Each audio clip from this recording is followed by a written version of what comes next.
Good morning class. पिछले कक्षा में हमने देखा था कि माधव दास चिड़िया को अपने आंगन या बगीचे में रखने के लिए तरह तरह की लुभावने देता है, परंतु चिड़िया है कि सतर्कता बरतते हुए अपने घोंसला वापस जाना चाहती है। वह कहती है कि वह थोड़ी आराम करने के लिए आपके बगीचे में रुक गई थी, जो उसकी शायद बहुत बड़ी भूल है। आइए आज हम पागे पाठ का अग्रिम भाग का पठन करेंगे। दासियों की संख्या नहीं है, पर तुझसे ते मेरा चित्त प्रसन्न हुआ है।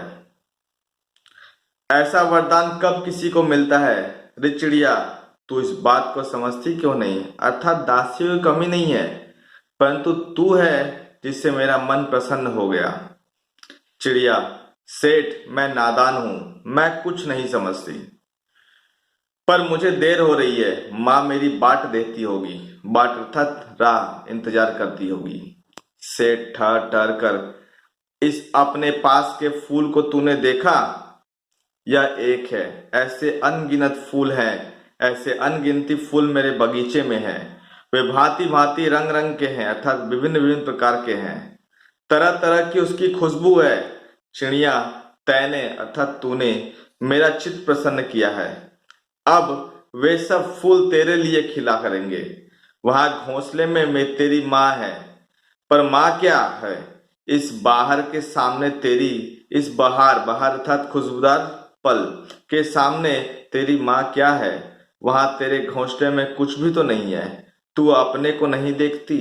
कैसी सुंदर तेरी गर्दन, कैसी रंगीन देह, कैसा तू अपने मूल्य को नहीं देखती? मैं तुझे सोने में से मढ़कर तेरे मूल्य को चमका दूंगा। तैने मेरे चित्त को प्रसन्न किया है, तू मत जा, यहीं रह।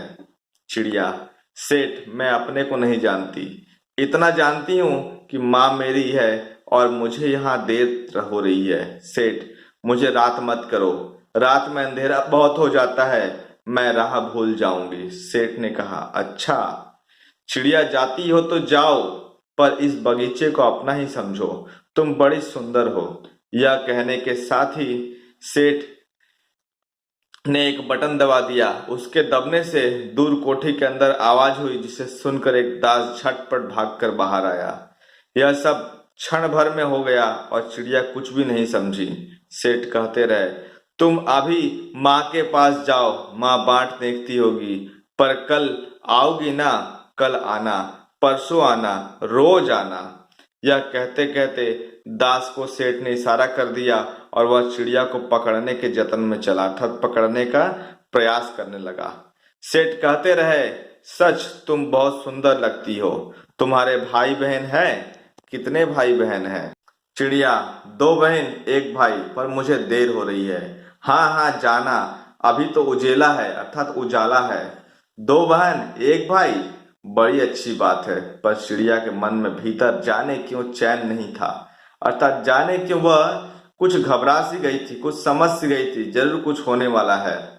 वह चौकन्नी हो चारों ओर देखती थी। उसने कहा, सेठ, मुझे देर हो रही है। सेठ ने कहा, देर अभी कहाँ, अभी उजेला है। मेरी प्यारी चिड़िया, तुम अपने घर का इतने और हाल सुनाओ, भय मत करो। चिड़िया ने कहा, सेठ, मुझे डर लगता है, माँ मेरी दूर है, रात हो जाएगी तो राह नहीं सूझेगी, अर्थात राह दिखाई नहीं पड़ेगी। इतने में चिड़िया को बोध हुआ, अर्थात ज्ञात हुआ, एहसास हुआ, जैसे एक कठोर स्पर्श उसके देह को छू गया। वह चीख कर चिचियाई और एकदम उड़ी। नौकर के फैले हुए पंजे में वह आकर भी नहीं आ सकी। तब वह उड़ती हुई एक सांस में माँ के पास गई, माँ की गोद में गिरकर शुबकने लगी, ओ माँ, ओ माँ। माँ ने बच्ची को छाती से चिपकार कर पूछा, क्या है मेरी बच्ची, क्या है? पर बच्ची कांप कांप कर माँ की छाती से और चिपक गई, बोली, कुछ नहीं, बस सुबकती अर्थात धीरे धीरे रोती रही, ओ माँ, ओ माँ।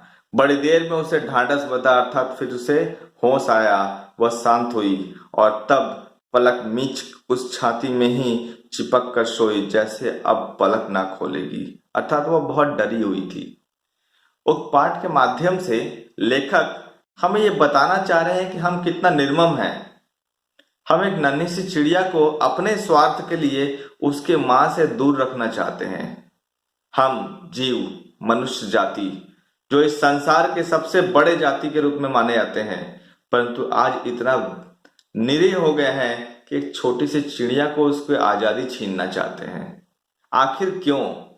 क्यों हम इतना स्वार्थपूर्ण हो गए हैं? क्यों हम दूसरों का नुकसान करना चाहते हैं? हम तो आजाद रहना चाहते हैं, पर क्यों दूसरों को आजाद रहना नहीं देना चाहते हैं? आखिर क्यों? बच्चे, आज हम पाठ का यहीं तक पठन करेंगे। इसके अगले दिन इसका अभ्यास पत्र देखेंगे। धन्यवाद।